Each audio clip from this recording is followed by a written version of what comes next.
Hello there, YouTube. This is Michael Arachinga, and I'm going to show you how to remove the whole front assembly on the Traxxas Bandit, Rustler, or Rustler.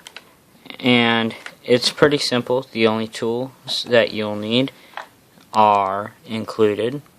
So you got your hex for the wheels to take off, and you got your Phillips head screwdriver. And it depends on what screws you customized put in, but if you're using stock stuff, the Phillips head will be able to do it. So as you can see, I've already got started with this, and I'll show you how to do everything right now. Let me get the parts. So this is the front bumper, the TRX bumper that comes stock onto the Traxxas Bandit. It's right here, and it is placed on with two screws. First, you're going to want to remove these two screws. After you remove the front bumper, little sockets right here, you're going to want to remove the bottom part of the shocks from there. The reason why I'm showing you all this, it's not a waste of time for me. I was doing off-roading, and I've got dirt in there, and it keeps my shock at a weird position. So I'm going to take it apart and clean this off. And the reason why I'm not cleaning the chassis off is because I'm going to be buying a carbon fiber one. So let's get on with this. I don't want to take too much of your time.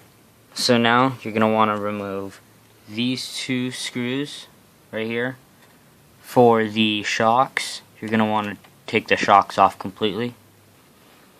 Now after you remove these two Phillips head screws, let's see if the camera will get itself. Yeah, after you remove these two Phillips head screws that go onto the top of the shocks, you have the shocks off. And in a different video, I will show you how to do anything you really need to with the shocks. Like you can remove the poles, switch them out, customize, change the springs. I'll show you how to change the oil and everything. I'll tell you my whole setup, and it lands perfectly, even with the plastic stuff. So now, the next thing you could do to get everything open and to get more in depth of this car, you're going to want to take the front two tires. Okay, sorry, where was I at? Oh yes, you got to remove the tires. My mom asked me to do a couple errands. Let's get on with me removing the tires. To remove the tires, you need to get these hexes off. How you get these hexes off? You grab this little tool right here and place it right there. Hold the tire and turn. Here's one quick note. When you are doing this, when you're unscrewing the hex, make sure that you have the tire pushed up against this A-arm as much as you can, because that little pin in there will fall off and you have to replace it while the tire's on there, because without that pin, unless if you're cutting out this tire, you cannot take it off, and it's a pain and it hurts. Let me get on with this. Another little note, I finally got the pin off the bar. I had to take off the A-arm. I will show you how to do that. I have one more left. These little bars and these little nut hexes, you do not want to lose them. This car cannot drive without that. You may be paying, let's just say you pour a whole bunch of upgrades in this, $900 for the car. But no matter what system you have, cannot drive without this little not even 99-cent part. It's crazy.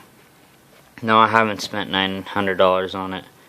I have spent around $400, but that's not. Anywho, let's get back on topic. Now, after you remove this wheel, we will get started on removing this wheel. Like I said, removing that, putting pressure on this side, and just taking it off. Remember, you gotta twist left. Okay, so now your next step after you've removed the tire and the hex and the little bar, your next step is to debond the A-arm. Debonding is not the right word, but take off the A-arm from this front piece. I took out the whole A-arm here, which you do not have to do. All you have to do is unscrew that screw. It's a pretty long screw, and I'll show you. One quick note on this: when you are screw driving down everything, whoops, my screen just flipped. That's not good. Sorry everyone, if my screen has been doing that, I haven't noticed. I'm using a phone, it's not that good. But if your screw is like this, you're gonna want to try pulling it out with your fingertips while screwing it out, because it is a pretty long screw. It goes from here all the way to the very end. There you go. Now when you got these two pieces off, the next thing that you have to unscrew is this little bar, this little like grayish bar. There's a black screw in there. You have to unscrew that screw, and that will take away this from this black attached part. On both sides you have to do that. Okay, now after you do that, everything will flail around. So now you are really close to finishing, and you are really close to being done. This is probably one of the easiest changes, other than the motor, ESC, or receiver, or battery, or shocks, that you will really have to do in the car. You don't have to, but if you do upgrade to brushless, this can snap easily, because I got a high-powered brushless in the back over there.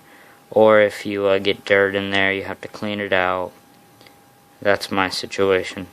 But anywho, let's get on with this. So you're going to want to unscrew these two front screws and these two back screws here.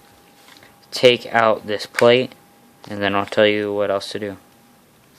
Alright, now I forgot to tell you one thing.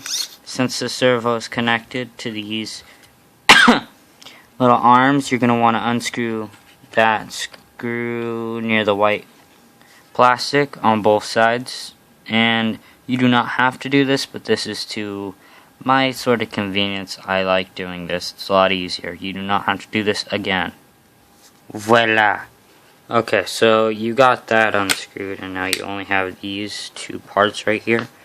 And really the only thing else that you have to do is unscrew these three things, and this should pop off.